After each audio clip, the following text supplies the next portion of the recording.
The question for this panel is really one, what is an analyst? Anybody that's worked in baseball or around baseball knows that there's almost nothing that tells you less than a title. And so I really wanted to dig in here with this panel, but let's let them introduce themselves first, starting with Kyle. Yeah, thanks, Will. Appreciate it. Will and I have known each other quite some time. My name is Kyle Boddy, special assistant to the chief baseball officer, Boston Red Sox, and the founder of Driveline Baseball. My name is Vivienne Pelletier. Not nearly as impressive a resume as that. I'm a PhD student here at Arizona State in the material science department. How's it going? Alex Caravan. Worked with Kyle at Driveline Baseball for 6.5 years. Now I'm a data science manager at Penn Interactive. So I want to start with the idea of what is an analyst? I mean, it can be used in so many different ways in baseball and everywhere else, and it conveys no meaning. I mean, it's 2025 and I arrived here in a robot car. So what does analyst mean to you and what does it mean to baseball now? Yeah, there's a couple of things to floss out in that question. So I think with baseball analytics became more popular quicker than other sports. I think with the advent of Moneyball, and I think some established like sabermetric rules were there from the start, right? Like, okay, actually taking walks is quite valuable, not just batting average. OBP is more predictive, more valuable, things like that. But I think like with the course of technology, we've gone from almost like seasoned player models to pitch level models to sometimes even like frame by frame models with the advent of Hawkeye data. So I think it's just becoming like more and more granular what you're analyzing and what you're drawing value from. I definitely see coming from, a position external to sort of the industry, and from like an academia perspective, I definitely see the role of an analyst as somebody who can learn about the game, develop new knowledge, and then transmit that knowledge to other people so that you can make decisions and eventually win baseball games. But fundamentally, I think that the role of an analyst is to learn about baseball, and what that has meant over time, changes as new sources of data and new methodologies and new sort of philosophies have shown up in the game. Yeah, fundamentally, I think that it's about just learning about the game. So I'd say that all checks out. Big thing for us is that for analytics, what Alex and I were really successful at pivoting at Driveline, it's not just producing PDFs, reports, a bunch of things that you hand down from the front office. I think that's been a big change, is that the coaches have had a huge step function change over the last few decades of being willing to use this information. And so just static information that's handed to them in the form of a PDF or a plus scale, something like that, is less valuable to them than something that actually gets their players better. So like tool building, I think, is a big part of being an analyst these days. Instead of just producing data that goes into a black hole, being able to produce tools and iterate on them quickly for the coaches to use or the front office to use to making trade decisions is paramount. So developer skills becomes even more important in today's baseball. Earlier in the presentation about biomechanics, they were talking about big data. They were talking about infrastructure, how much incoming data we're getting. Is there value in that data that's still to be unlocked? And is that a place where using AI is going to come in quickly? So yeah, for sure. The big thing that I would say to everyone here is learn how to build the actual physical machines.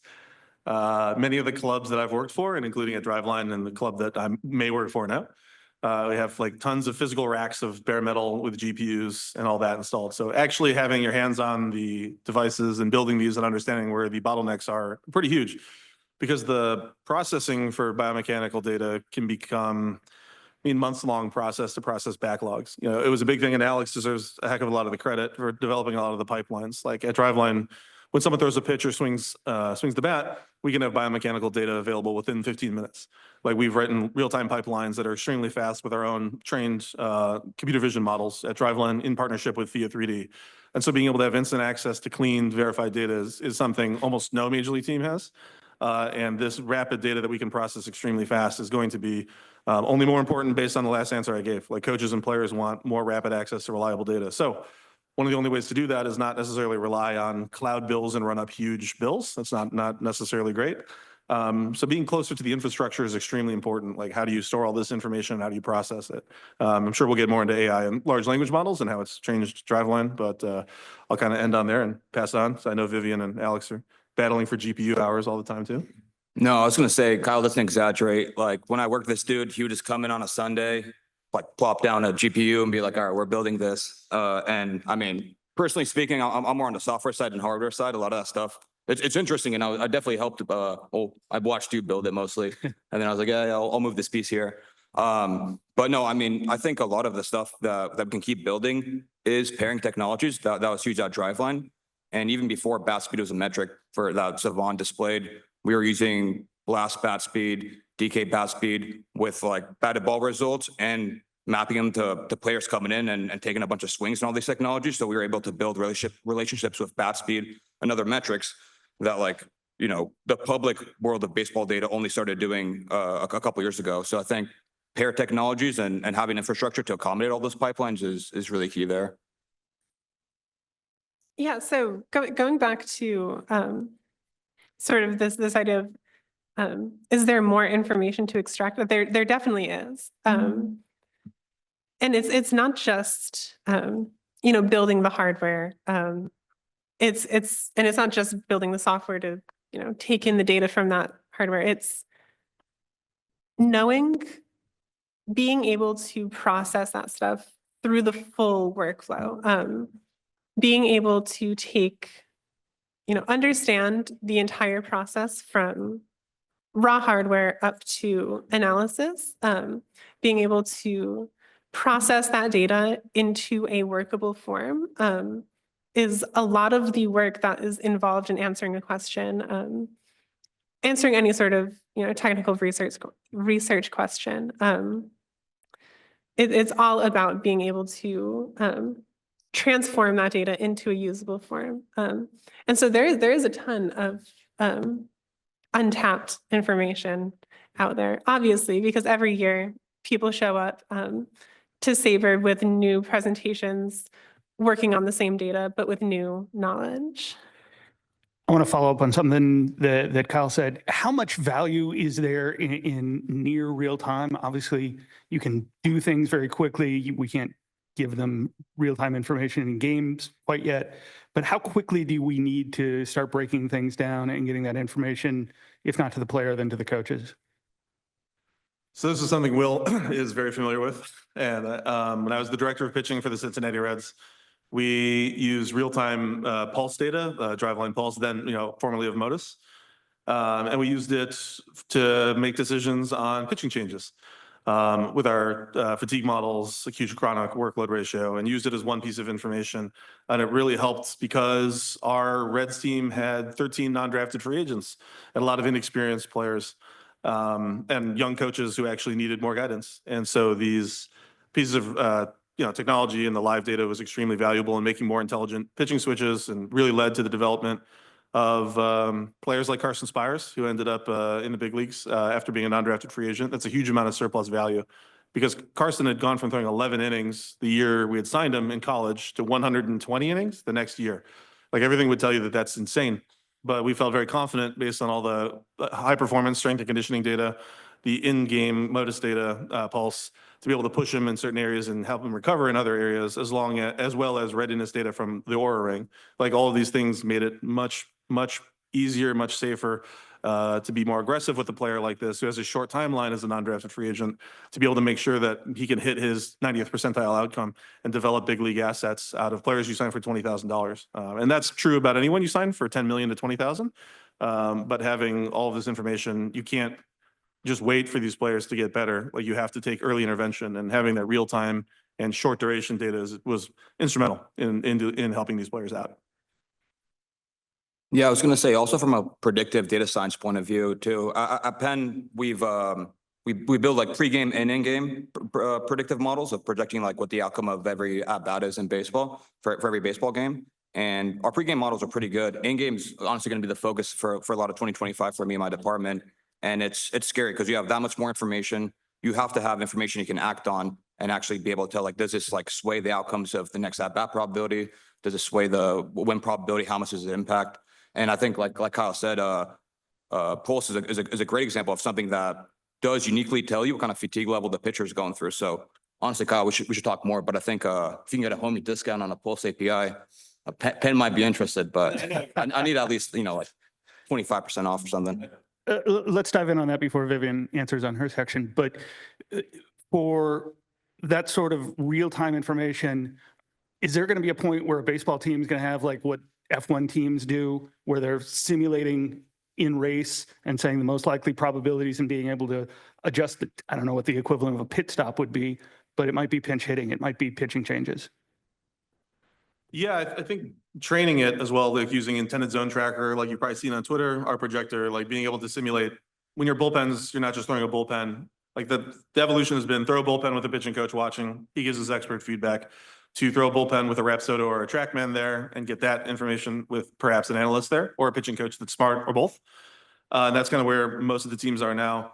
To actually throwing a simulated appearance, throwing a simulated at bat to like a projector, like that actually says like in this spot, your run value is this, and you can actually have a simulated approach. So instead of just saying, oh, the run value in this location with this stuff plus score is point whatever, like that's not very discrete, but actually being able to say like, okay, transform that run value and swing decision against we're facing the Angels and you're facing Mike Trout, this pitch in this location, and then you roll a random number between 0 and 100. It can actually simulate what would happen. Then you can simulate some bad luck in these things too, but it just becomes more granular. And what I want to say about the real-time quantification and are we worried about too many numbers and overloading it? You have to understand that the next generation of kids all played Fortnite and grew up with, no, it's not me being a boomer at age 41, although I am. A lot of it is that they grew up with video games and it's cool. I'm a little jaded since video games were not cool when I was a kid. But they all grew up playing Call of Duty, Clash of Clans, League of Legends. It's about all the video games I know. And they're used to this quantified feedback. So we can either fight about it and be mad as coaches, or we can embrace that this is what they do. Because if you guys remember, one of the greatest moments, at least what I enjoyed in Major League Baseball, was Ellie De La Cruz getting yelled at for wearing a blast motion cover on his bat. He didn't have a blast sensor in it, but it was weird. And it's not that Ellie enjoys hearing about weighted on base average or anything like that, but he sure does care about his bat speed and his attack angle and hitting dingers, and so these numbers are a part of a game for them and like relating to them through what their life experiences have been huge. And that's a great opportunity for everyone here. Anyone that's moving into the quantitative baseball area should coach some or just understand how these players connect with data, because there's never been a better opportunity than now to connect with the next generation of players who've grown up with a quantified self or quantified video games and laddering up. Like that's normal to them. So that's just what I wanted to say a little bit on that, on why that real-time stuff connects so well with our players. Vivienne, you're obviously doing stuff with physics-based. Is there an opportunity again for real-time or near real-time information that can be valuable? Oh, there definitely is. Especially when we want to move into this sort of in-game strategy approach, stuff like pitching changes like we're talking about. I just think of it more as a skill from an analyst's perspective of being able to translate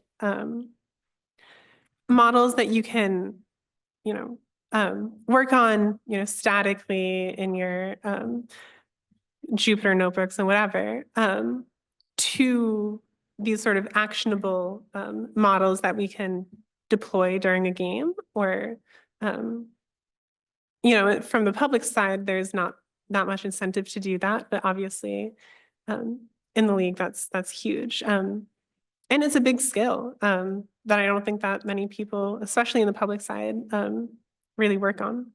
Yeah, one of the things I'm curious your take on earlier, Kyle Bland, if he's still here, he had a great presentation and he showed a specific example of how his newly developed stat may have shown where Adley Rutschman got hurt, that his power went down. Is that the kind of thing we could see more in real time? I mean, obviously the Orioles didn't not know that he got hit on the wrist and was hurt, but is there something physics-based or analytics-based that we could use to better inform that? Yeah, I think like There's a couple things there. I think first off, like rolling averages of certain trends for players is really helpful. One common thing that we've done in models before is we build like true talent projections that underscore based off like X amount of years, like pitch level aggregates, how talented a player is, a certain skill, and then what the actual rolling averages of that outcome, and then run a linear regression model, like, keeping it simple and assign like specific amounts of weights based on what ends up being the most predictive thing for that outcome. So incorporating rolling averages there is one way we've addressed it. But yeah, I was with you. Well, I thought the Process Plus stuff was definitely compelling from the point of view of being able to tell how the power output dipped, identifying an injury, and like what the resulting impact of that is. Right. So on top of that, on top of identifying the injury, in order to work on overcoming the injury, rehabbing from the injury, you need to be able to understand. So, okay, he got hit on the hand, on the wrist. What part of his swing changed that caused the power to drop? Where did that bat speed, where was that bat speed lost in the swing? And then how do you build that back up again? And you can't really do that without understanding, without having a physics-based model, a sort of first principles understanding of the swing. Kyle, carry that into the pitching world where you're rehabbing a guy and maybe you have the data on him, maybe you don't have the data on him, and you're trying to bring him back to what was theoretically his 100%. Yeah, I think he's still in the audience. I mean, Kyle Lindley worked quite a bit on Modus/Pulse and did quite a bit of the work on that. I mean, he's written quite a few papers, and he's with the Phillies now, was with Driveline. And being able to use that in combination with velocity, everyone knows, right, as someone's velocity is dropping in games, right, they're more likely to be hurt. It's a leading indicator. Not the opposite, but like using that after they get hurt and they're bringing them back, being able to use velocity not as a, oh, this guy threw 100, but more like a velocity gated rehab projection model, that's where I think analysts have a huge opportunity in this room and elsewhere, is like those through honestly the work that Will has pioneered through Under the Knife column at Baseball Prospectus and others, like being able to look at rehab as a quantified partnership between the front office and our rehab division. Too many of the organizations that I've worked with treat like player gets hurt, they disappear into spring training. And this is something that the fans and perhaps people in this room don't understand, is that, okay, so-and-so had Tommy John and in 18 months they'll be back better than ever. But you know what it is like day to day to deal with that? It's some of the darkest darks of your life are being in rehab, throwing 60 miles an hour, hurting, wondering, will I ever play again? Like there's this huge psychological gulf. So I was very big when I was at the Reds that coordinators and directors that worked with me, including myself, had to be in extended spring training, rehab, and the complex for at least half the month, and ideally much more, because we have to be able to get these players out of their purgatory, so to speak, and treat it like a development opportunity. And that can only happen with good models that understand how to bring that forward rather than relying on rehab models that are, decades old, and being able to actually take a quantified look forward. And honestly, the case that I thought would springboard quite a bit of this, and it didn't, was when Marcus Stroman tore his ACL years and years and years ago, and was very public about a very data-driven rehab program and got back on a much faster timeline. And while those numbers weren't necessarily public, like people could find out generally how that happened, and yet it didn't really change much, which is quite surprising, because we know for a fact that there's many better ways and many more quantified ways to improve our rehab processes and to give the person significantly more hope on a day-to-day basis on what they're achieving to keep their spirits up. And that's an area that we really haven't done a lot of work on, unfortunately. Yeah, that reminds me of a quick story. There is a player that another torn ACL, his agent discovered a new technique that could get him back between 5 and 6 months rather than 12. And the team elected not to do that because it's new. They just flat out refused. That player's still not back. There was talk about StatCast and Hawkeye and overlap, and obviously there's Kinetrax. Thank you for sponsoring Kinetrax. It's been a game changer, but have we learned everything from it? I mean, a lot of this feels a lot like early TrackMan days where people would say, I got a 2,400 spin rate, Kyle. And you would go, Cool, what's that mean? Now every 12-year-old knows what their spin rate is. We've understood it. Now we got 24-inch sweepers and pitch design all winter and Drivelines, 3 facilities. What more can we learn from the kind of things like Hawkeye and StatCast and Kinetrax and the rest? I was gonna say, well, kind of a 2-part response to your question. Well, yeah, your question. First off, I think regardless of new metrics coming out, like baseball is a reactive game, right? Like pitchers learn something new, hitters adapt, then pitchers try to learn something from that they can use to get out hitters. To your point about like sweepers, a couple of years ago, yeah, sweepers became super popular across the league. If you look at most pitch level models, sweepers are already kind of declining relative to where they were a couple of years ago.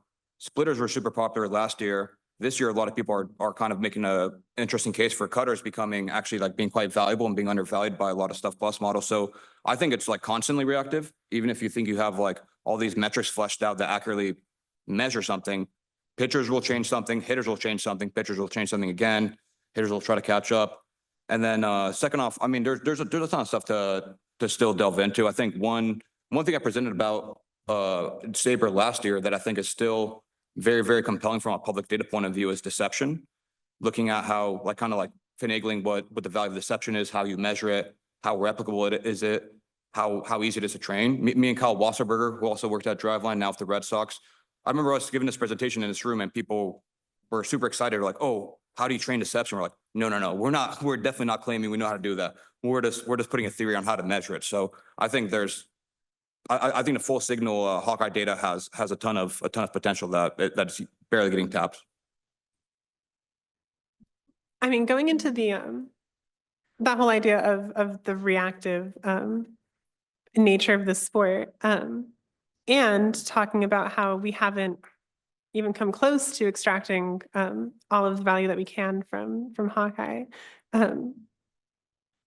Sweepers become huge in the game as stuff models proliferate and grade these huge sweeping sliders very, very strongly. Over time, though, we're slowly adding in more comprehensive understandings of pitchers through like arsenal base, like sort of metrics that are looking at the entire arsenal at once, sequencing metrics, stuff like that. And as these things are becoming more and more, or becoming better, especially because early on they weren't very good, as they become better and better metrics of pitchers, pitchers are now reacting to that as well. A lot of people are adding new pitches this spring training.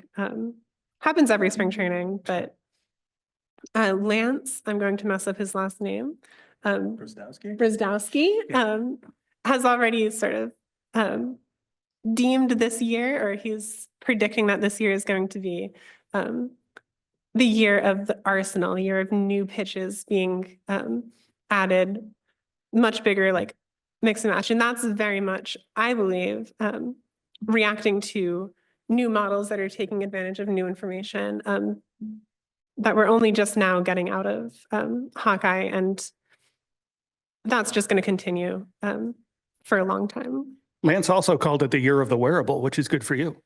That's true. I actually have one that I want to, because Vivienne's too nice.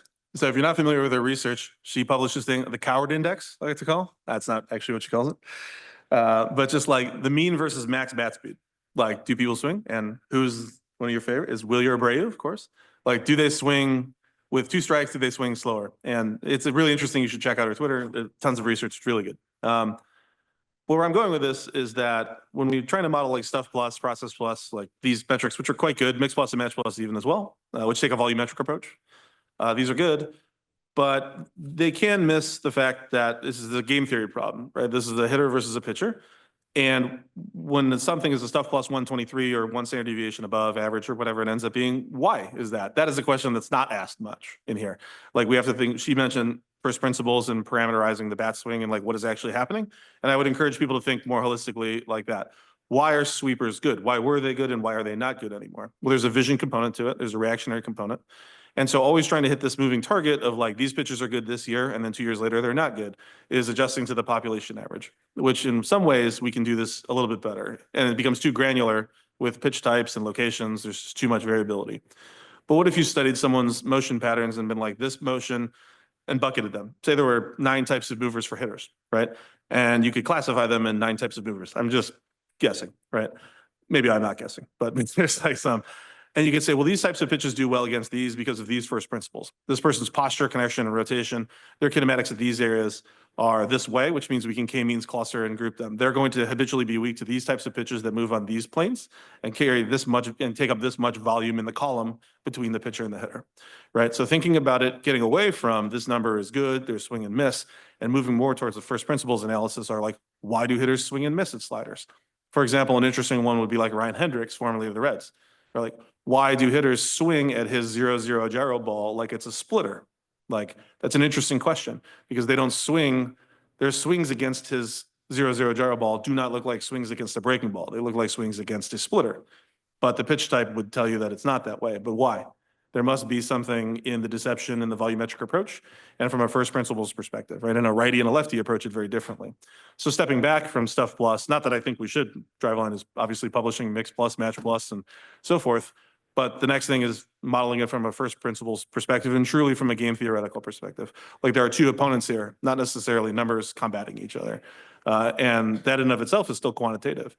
And figuring out the root of why people swing and miss, the root of why people take, the root of why people are confused is actually extremely underexplored and something that Hawkeye and Kinetrax are very well positioned to take advantage of.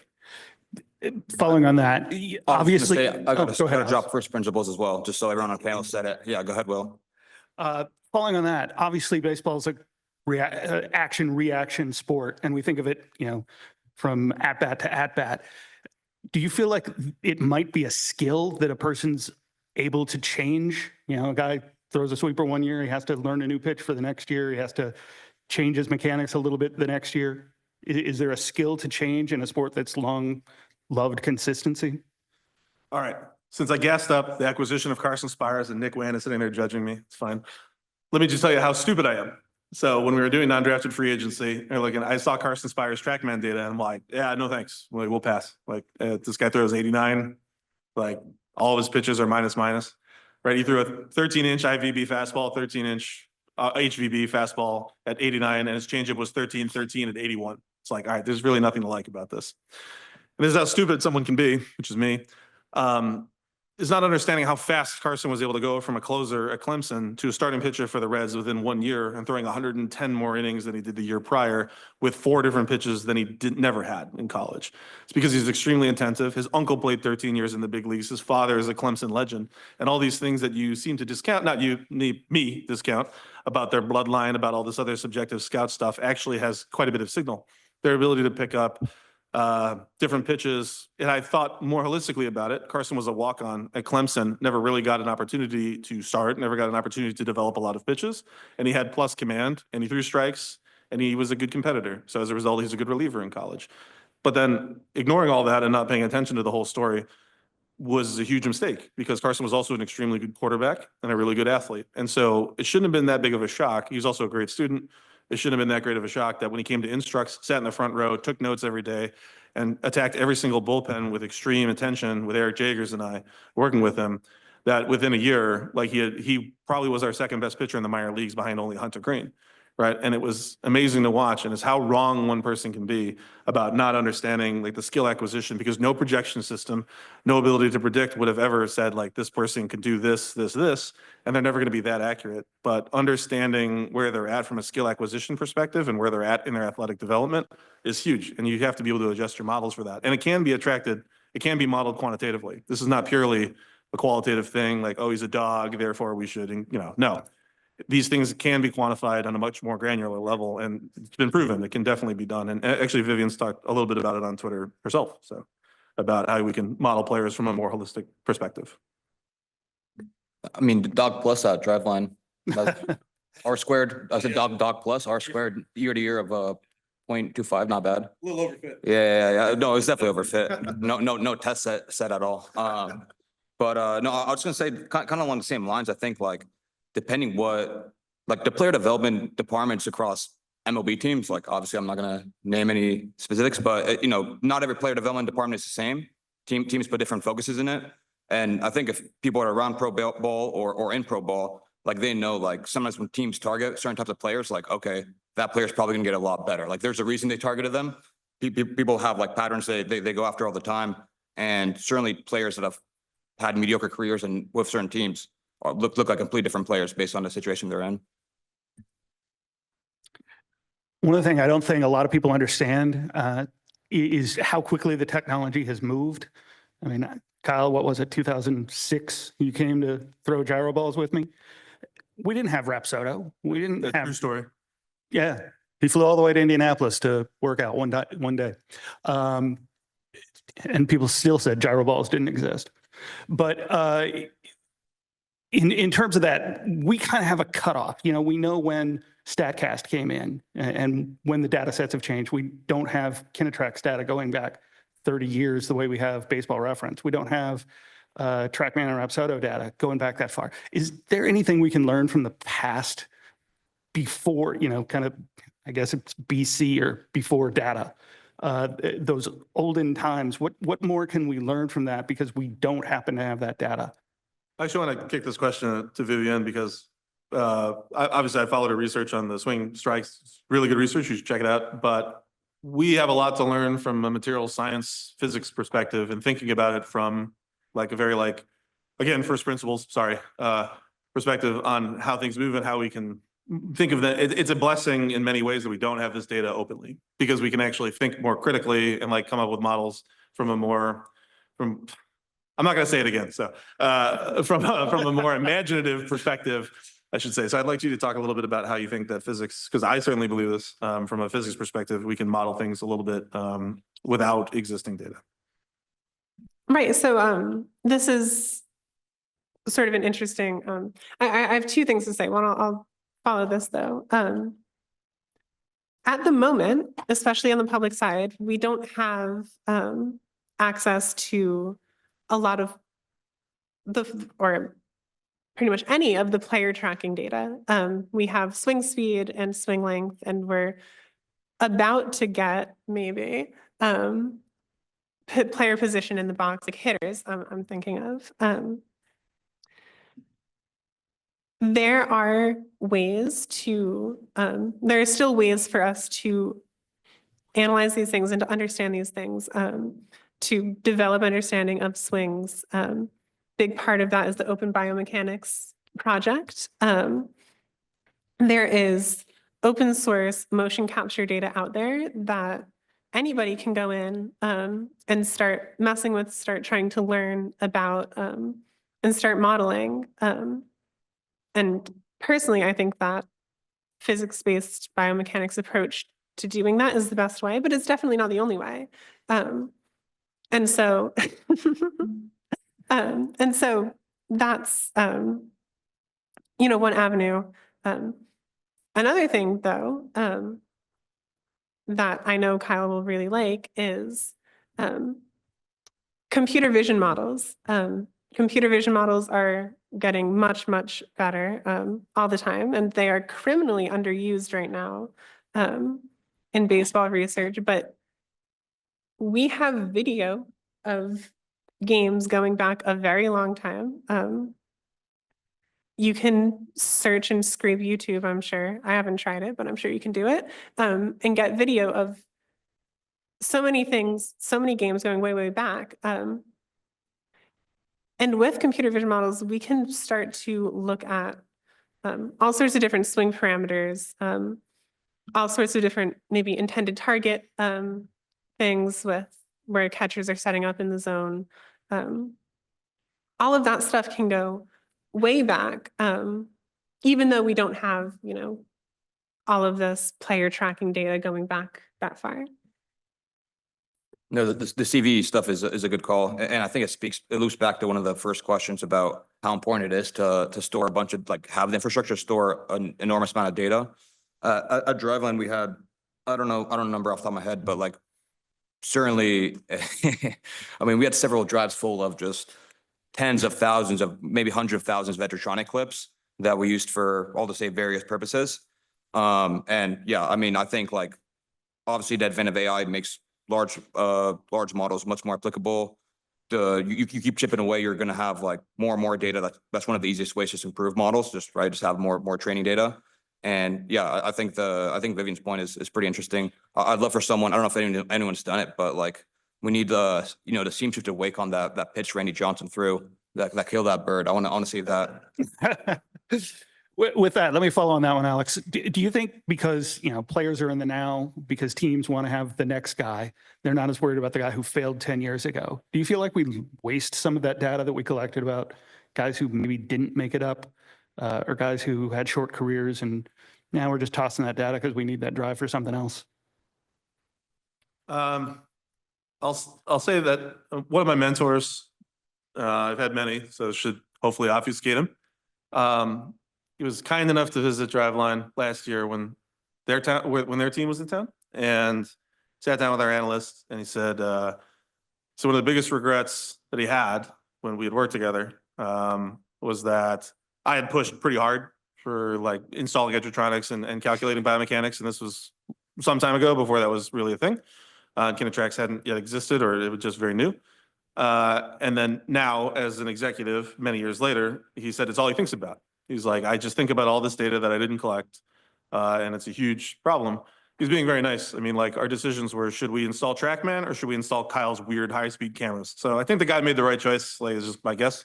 But the point is every single, and I've made this point many times on Twitter, but it bears repeating, every single day that goes by that you could have collected data and didn't is gone. There's no going back, or there's no time machine. Like that's just not a thing. So the inability like to look back in the past and collect all this, the teams that have years and years, there's maybe accusation that like Kinetracks or this biomechanics data hasn't solved Tommy John surgery or maybe made it worse. I don't think any of that's true, but it can't be denied that this motion capture data has not been used effectively over the last 10 years that it's existed. And yet that doesn't mean it's a failure, right? Having 10 years of data that you could go back to, and with the advent of large language models making it significantly easier to process this data and analyze it, now makes the people, and that was what this executive, that was his point, is that he immediately felt extremely stupid after ChatGPT was released because he knew how fast it would be that an average analyst could do what only a senior analyst could do the year prior to that, right? And being able to look back at all this data is extremely important. So as a general manager once told me, he's like, if you can predict what sources of data are going to be useful or like how good a player is going to be, you should quit baseball and trade stocks. It's like way more valuable than doing this stupid thing. That guy's one of the best general managers in the game, so I try to follow his advice.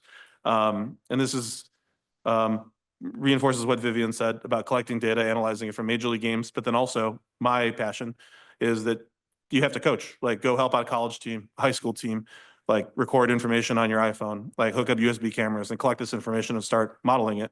It's extremely attractive to team representatives who are trying to hire, by the way. Showing initiative and collecting data now, every day that goes by is a day that you could have collected data on your own and proven something. So I know Will's extremely passionate about this. We've talked a lot. I've already wasted a lot of time. My apologies. But it's something that Alex and I have spent years and years working on too. So that's a big thing I wanted to get out in front of everybody. Yeah, you want to start collecting data before you know like the full utility of it. I think any proper like data collection system is like that. You want to record as much as you can, as much detail as you can, and then once you have a hypothesis or can apply something, you already have those years of data stored. And I was going to say kind of off Will's point, I think one thing that has changed in baseball is teams treat like later round picks or even, quad A players, other players that, maybe are long shots to make an impact at the big league club. They treat them differently now. They probably still don't correctly like utilize the risk reward ratio.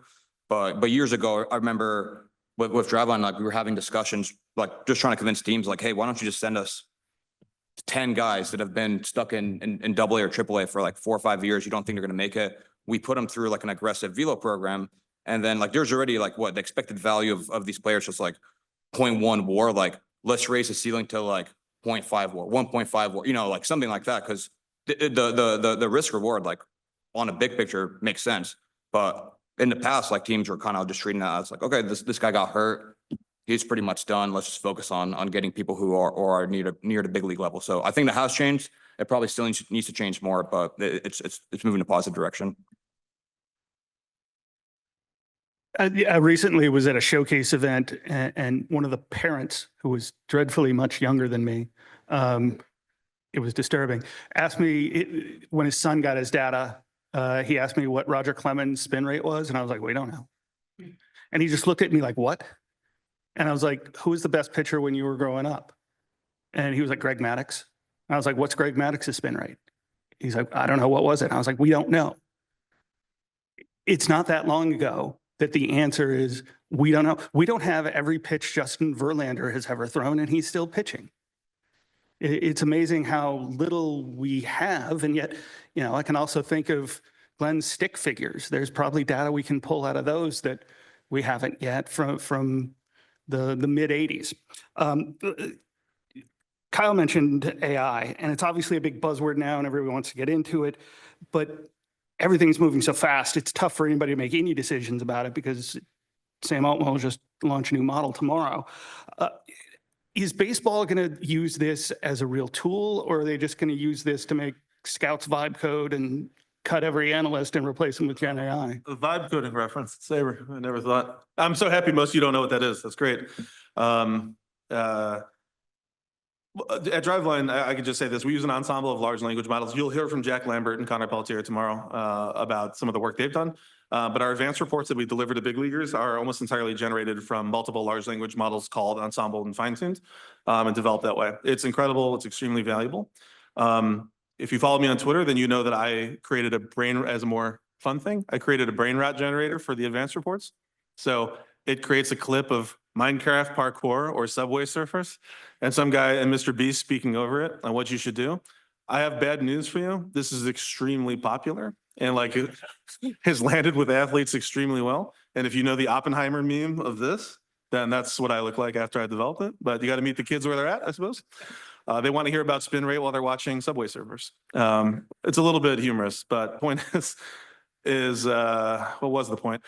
Is that now that AI models, like being able to aggregate a huge amount of textual data and turning into advanced reports specifically, things that are tuned to the person, right? Imagine that certain people want to receive advanced reports in a different way, maybe a more verbose way or a more concise way, right? Or Spanish, for example. Like you need to know which models are better, like by using like Scale AI's leaderboards. Like using Anthropic's models to translate into Latin Spanish would be a huge mistake. Whereas like GPT 4.5 is extremely good at getting Latin Spanish if tuned correctly. So it's really important to know like how you can use these things as equitable ways to reach all of your players, because also just because something's in Spanish and written doesn't mean it will connect. Many of the Dominican and Latin players that are young don't have a formal education growing up, right? That doesn't mean they're not intelligent. Ellie is one of the smartest people, and I don't mean baseball smart. I mean straight up intelligence that I know, right? But having things translated into spoken stuff, like the brain rot generator just made a joke about, when instead if it was just spoken words in Latin Spanish that was accented correctly and used a limited vocabulary. And we're translating things not just from English to Spanish, but into a dialect and into an understanding that they can get as they progress as understanding Spanish and English in their own timeline, right? And so these tools become so valuable to connect with the players in that way, and that's how I choose to view them rather than vibe coding and writing a lot of your code, of which it certainly does. But they're so great for connecting with humans, and I think that's lost in the AI discussion, as it probably should be, to be quite honest. They're used for nefarious methods. But being able to connect with players of all ages, races, and education levels has been one of the greatest uses of it in our time. Vivienne, does it show up in your work, just being able to pull in way more data than we could 6 months ago? Oh, yeah. I mean, not just, maybe not large language models so much as the ideas behind large language models, transformers and stuff, they end up being extremely applicable to material science and all of this stuff. Yeah, we find that, and I imagine that we can also find utility for this in baseball, but we've sort of, there is a push to almost replace a lot of our traditional methods with approximate but very good approximate AI approaches. And I am certain that this is an untapped region in baseball as well. Kyle, I was gonna ask you, you still claw 3.5 or what? I'm on the 3.7 pack, you know that. Yeah, I was gonna add on the AI side. I think again, having worked with Kyle when AI first started getting a lot of steam, I think Driveline's uniquely positioned to leverage a lot of AI that like pro teams and companies aren't, because you know this is a very layered discussion. This goes beyond baseball, but the larger the company and the more corporate it is, like people are just scared of AI like stealing your data or whatever, not realizing like that we've obviously crossed a cliff like long time ago. And I think our Driveline or any like sort of startup or smaller team like that, like you can really push the boundaries much more effectively than, you know, HR puts out like a policy and then like everyone just uses ChatGPT anyways behind, you know. Obviously, this has been going on for a while, and the baseball analysis world has fought these wars before, but it seems like the pendulum is swinging even more this year as something of a backlash. And I'm sure guys who I've fought in the trenches with, like Keith Woolner, don't want to see us going back to scouts versus stats or anything approximating it. But we're seeing that. We're seeing analysts being fired. We're seeing people saying that the geeks are killing the game, whether it's baseball or basketball. Are there better opportunities outside the game now than there are in?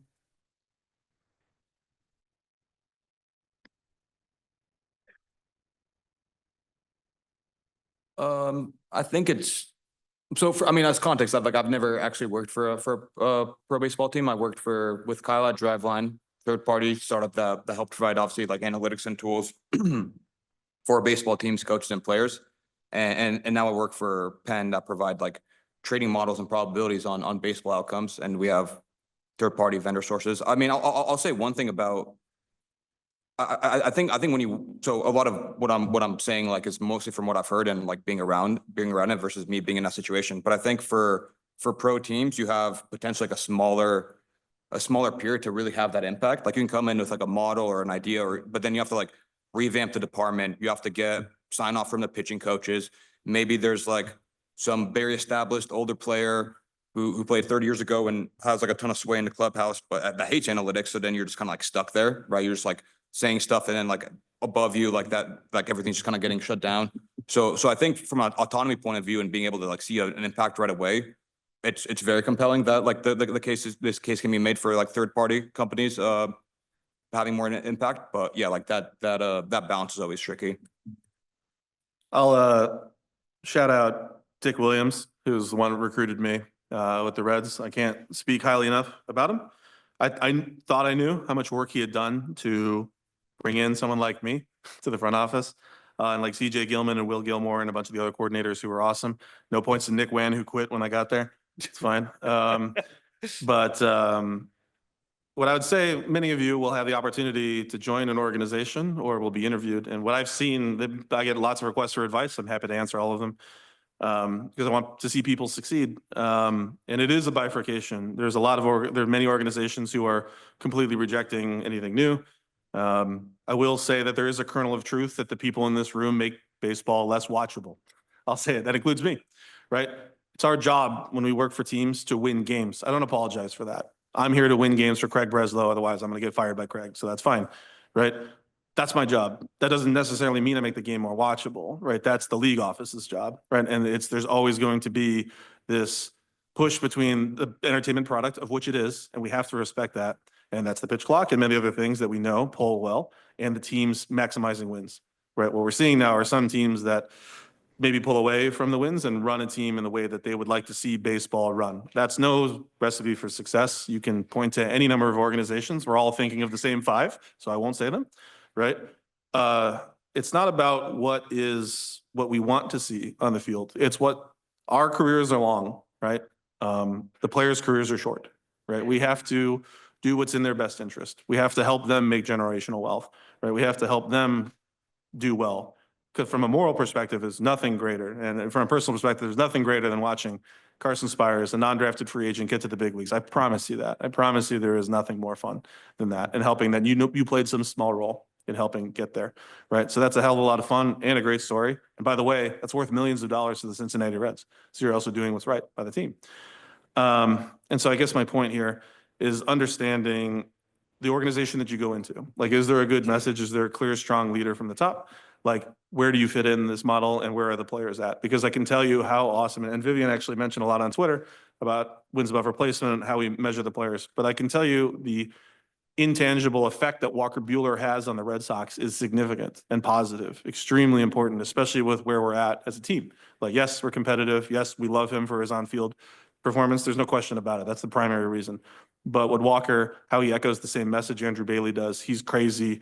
His competitiveness and how he approaches the game is exactly what we're looking for, right? And so that applies to also to you. Like, if you're going to be an analyst, a coach, somewhere in an organization, are you going to be supported? Is that a place you're going to be? Because I can tell you this, it was a huge factor in Walker's decision on where to sign, right? So that should also be yours as well when you're thinking about making your impact in college, high school, or professional baseball. As I know it's been for both them. Alex has been interviewed for a bunch of different places, and so is Vivienne. I won't spoil it for anybody, but it's very important. So a lot of you will have the opportunity. You're very smart, right, to think about where do you fit in this ecosystem and how can you make the game better for the players? Because at the end of the day, it's about the players. Like, it's not about us.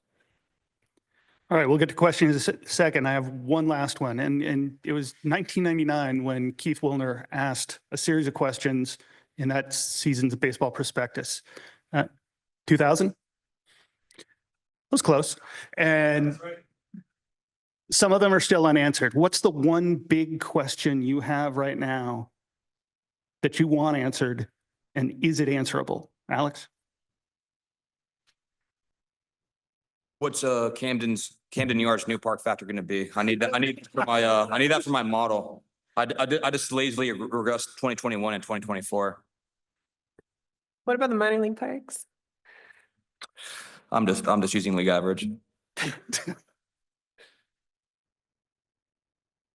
Well, my one thing that I want to know, I want to be able to say what is a good swing and what isn't a good swing. I want to be able to say this swing is good because of this, this, and this. And I don't have any answers for that right now. I don't think anybody does. Is it answerable? Oh, yeah. Oh, yeah.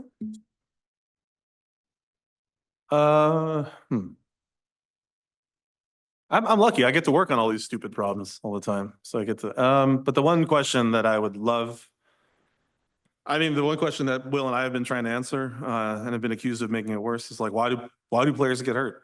Like, what is happening? We understand a significant percentage of the variance around it, but that's not enough to a player to look him in the face and then say, like, we lack the predictive ability. We lack a simulation ability. Like, we have no ability to simulate from someone's kinematics and kinetics and ground reaction forces and everything we know about them. We have no ability to simulate 1 million variations of this pitcher in alternate universes. This exists in many other forms of motion capture. It just does not for baseball. It's something that Driveline's been working on for, 9 years, very unsuccessfully. But being able to develop a forward simulation model of pitching would go a huge way. And is the question answerable? I don't know. I think so. I'm certainly wasting a lot of my CEO's money trying to figure it out. It's good to be the majority shareholder. But yeah, I think that's something I would really like to know. And can we really make a real dent in injury rates with a new type of model? And I think the answer is yes, but I'm willing to burn a few million to find out. All right, who's got questions? So first I wanted to ask about the year of the Arsenal as was brought up. So people like Carson Spires in AAA, he had one of the best barrel percentages in the league. And then at the MLB, I think he had it in the 3rd percentile, so not very good. And I was wondering how important it is this year for pitchers that might not have a good ability at developing their arsenal, and like how important it is for them to just diversify their arsenal a little more. So I think without getting into the details necessarily there, trying to pick my words carefully. When a player comes up and their projection based on Stuff Plus and everything else does not match the big league performance, why is that the case? Like, do their Stuff Plus, do those models, do their pitch types get much worse, or is it just outcomes? And if it's outcomes, is it pitch selection? There's a significant problem still in baseball that the big leagues are bifurcated from the minor leagues. This problem exists to some degree in every organization. So let's just say that because wins and losses only matter at one level. right? Truly, they do. But consistency of education, consistency of message, and how things are approached is important. And to realize that not performance in AA or AAA is not always the same in the big leagues because the player population is considerably different. And so in developing a more varied arsenal is definitely valuable to help attack that. But the first thing you should look for when a player sees considerably weirder performances is like, do they perform differently? Are they approaching things differently? Is the player population how they approach things?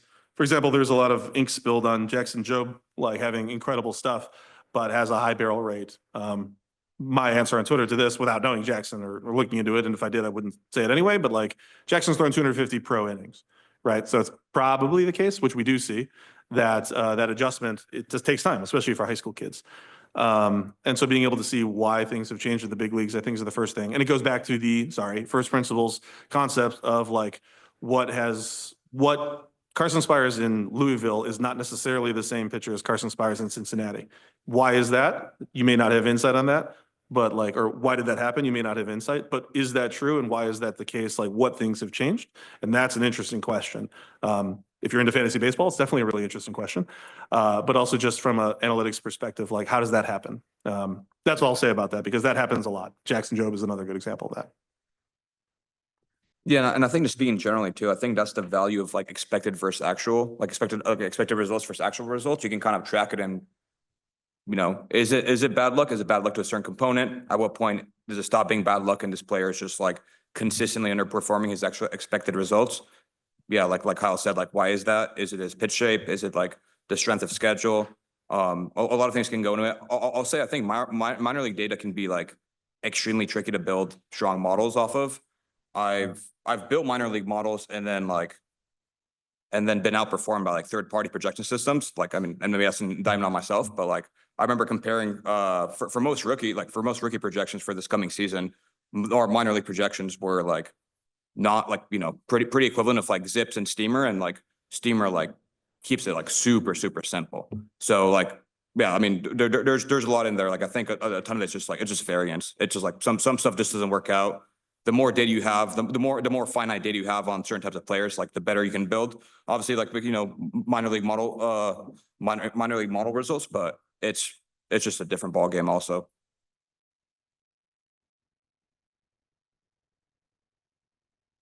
Hi, great panel. You're talking a lot about these tools to help players get better, which I think is great. Do you find any agents that are using these tools to help their clients? Because it seems like if you can really make a difference in the way a pitcher performs, it's in the agent's best interest to do that. Yes.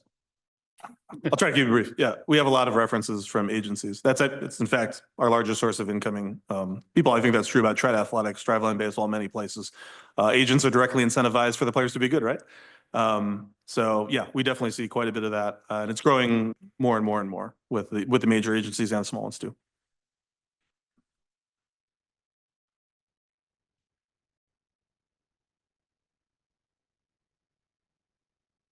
So quick question, with a clear uptick in international prospects and even utilizing some older international prospects as well, do you feel like there's untapped potential that is international, and do you see that kind of continuing to increase as we move through the future? And do you think that similar to the situation that you were speaking to, is it just because of a lack of understanding of the background of the players, kind of the competition that they're going up against, and other different factors like that?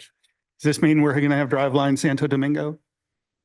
We tried to open up something in Miami, but believe it or not, pickleball courts are taking up all the space. That's not false. That is a joke, but it's not false. Let me give you 3 words that every farm director hates to hear. The domestic reserve list, right? Like this, it's being stripped down over and over and over again.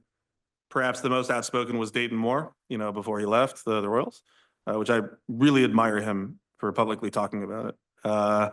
Becomes very difficult to develop players in the minor leagues and hold them for a long period of time. So all that to say that the international players are not subject to this reserve list until they come over. So developing the best academies, developing our best skill work and acquisition methods, not only in the Dominican and Venezuela, but Colombia, Europe, Asia, Korea, Africa in some cases, And finding as much talent because they're not subject to the domestic reserve list is a huge target for many of the smartest Major League Baseball organizations. I believe there's 2 that have academies in Africa that are expanding. And there's more and more going to be that way. So it's a huge area, especially if they move to an international draft, which would take a long time to talk about the pros and cons of that. But international baseball is going to be a huge part of our game, which I'm excited about. Yeah, and I was just gonna say, like, I think that speaks to like the business aspect of baseball as well, as much as like the actual like finite analytics.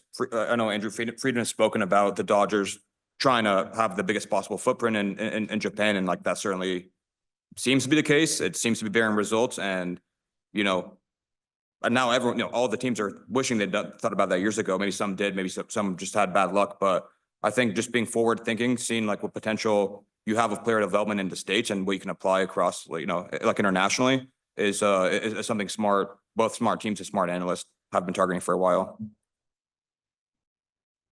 Next one. Hi, so I wanted to ask what is your guys' like challenges with redeveloping players, players who are older coming at the back ends of their careers, and what are some of the challenges as you guys come in and trying to redefine a player's career at the end? The challenges is the cold mean reality of the aging curve. Yeah, the aging curve, especially for hitting, I think Tango posted it. The aging curve for hitters is purely bat speed and like looking at being able to combat that. So one big challenge is getting people to believe they're aging and to believe like how they're aging, which is hard. You have to develop relationships with the players. Just like I had to accept at some point I'm getting stupider, right? Like as I'm crossing the 40, I can't work 85 hours a week focused like many of you can. I used to be able to, and Alex still can. But I have to adapt as well, right? So that's probably the biggest thing is meeting them. Do they understand where they're at in their career? Are they willing to take elevated risks if they need to? And that because the domestic reserve list, like I said, punishes severely players with a short runway. And so being able to work with them and understand that, I think is a big part of that. We got time for 2 more. Hi, thanks so much for doing this. You talk a lot about specifically with Jackson Jobe and development time, and that made me think about high school versus college and the value of a player going to high school or college. And I would just be wondering what you guys think about, like, how do you evaluate someone who has the 3 years of experience in college? And what would you think about moving forward, potentially forcing players to go to college like they do in the NBA and NFL? That's certainly the direction it looks like the league wants to go. With NIL, it'll probably make it a lot easier. I will say that when Travis Bazzana was training at Driveline, he very much wanted to go to one team. It worked out. So thanks, Keith. It matters a lot to these college players. Like it becomes more and more important, like what development program they're going to be in, right? And that enters their mind in the draft. There's a projected first, second rounder at Driveline right now, a high school kid named Mason Pike, 2-way player, high school right-handed pitcher / shortstop. Very good player. But he's going to be very serious about where he goes. Like he's committed to Oregon State, very happy to go there, right? But he's open to signing a pro side, but it's going to be like, does he feel comfortable? Because he feels very comfortable with Oregon State, I think for obvious reasons. They've done a hell of a job on both sides of the ball, right? So can a pro team not offer him just X million dollars? Like he's going to have to get a job because he's not going to be the first overall pick, I don't think. Like he's going to have to get a job anyway if it doesn't work out. So he's going to have to think about like, do I feel comfortable for the next 6 years? Is this professional organization who owns my rights for at least 6 and realistically like 10? Like if you get to the big leagues, do I trust that they're going to maximize my career? And that's probably the number one thing directors of scouting have been appalled at, or not, I shouldn't say appalled, some have, about like these kids talk back and they ask questions about player development. They used to be happy to just be drafted and this, that. Now these kids have incisive questions. And I would say that the NIL grants at LSU and Texas A&M go a long way in helping those questions be asked. But it's definitely a big part of the calculus going forward. Last one. So just want to kind of build off of that where, you know, these players are asking questions, they are very human. And we also kind of talked about the benefits of AI, large language models in there. And, you know, that's something where you kind of have that black box problem of you can't really get to the why. So how are we working, as an industry to kind of bridge that gap between AI and then that human side. So I think it's really important for analysts. Let me put this another way. When I was the director of pitching, it was really important to me that in AA and AAA, I had players that played at a high level. I was very lucky to have a AA pitching coach in Rob Wooten, who had been drafted at the back end of college. You should look at, you want to talk about abuse in college innings. This guy led the ACC. I think he pitched in 54 games one year in college. I don't know if you know how long the college season is. It's not very long. He was on the Alex White UNC team, so okay. And Seth Etherton at AAA, right? Like these guys, I cared most about how they develop relationships. I didn't care so much about the Kinatrax reports or the Stuff Plus or that. I cared that they knew how to run those teams and felt, because I didn't, like I was a nobody, right? So it was really important to have the right coaches at the levels I wanted. So I had Forrest Herman at low A, now director of pitching for the Baltimore Orioles. I had Brian Garman at high A, who's now a pitching coordinator at the Reds, right? I felt very strongly that they were my two best technical developers, and same with Simon Williams, who's also a pitching coordinator now at the Reds. So I chose correctly. I developed the talent. I'll give myself that credit. But it was very important that I had them at the lowest levels, because that's where we're going to make that impact. But then as far as like getting people out in the big leagues, none of those guys did that, right? So it was really important that I had a sliding scale of a gradient of skills, right? And so that's why I would say, like, not necessarily touch on the AI. I can talk about that in the classroom up there, but like understanding that they're human and like connecting them with the resources that they need. Like they don't need to know how to get out of big leaguers when they're 18 from a mental perspective. They need to know that your curveball's bad, your slider's good, et cetera, right? Do these things. And then as they transition closer to the big leagues, that it's a smooth transition of skills with coaches that match all the way up there. So I feel very strongly that playing experience really matters. Coaching experience really matters at those levels. And it's why I think you see ownership doing that too. I mean, there's a reason that Chris Young and Craig Breslow and Sam Fold are getting these jobs, because they're extremely intelligent, much smarter than me. And they also happen to play in the big leagues, and I didn't, so I think I'm not complaining. I think these are very important principles. So. And I was gonna say on top of that too, is like one reason I feel like I was super lucky being at Driveline for so long too, is there's like no friction between the training floor and the R&D department there. You have trainers directly interact with the players and the clients. So like R&D pumps out these analytics, these reports, these black box type numbers, and then the trainers have to interpret that and speak to the player. And anything like a player would have like a question like, okay, what is this like? What is this gradient? What does it mean? Like where on the heat map is it good to throw a pitch? The trainer will have already asked that question to the R&D person. So like that was a huge competitive advantage for Driveline, I think, and just being able to actually put together. It doesn't matter like how good your models are if they're not interpretable or too like black boxy or whatever. I mean, they can be essentially useless if your goal is to service a player or a team and provide the most value there. Another thank you to Kinatrax for sponsoring. Thank you to SABR. Thank you to Vivienne, Alex, and Kyle. Shout out Stephen K. David.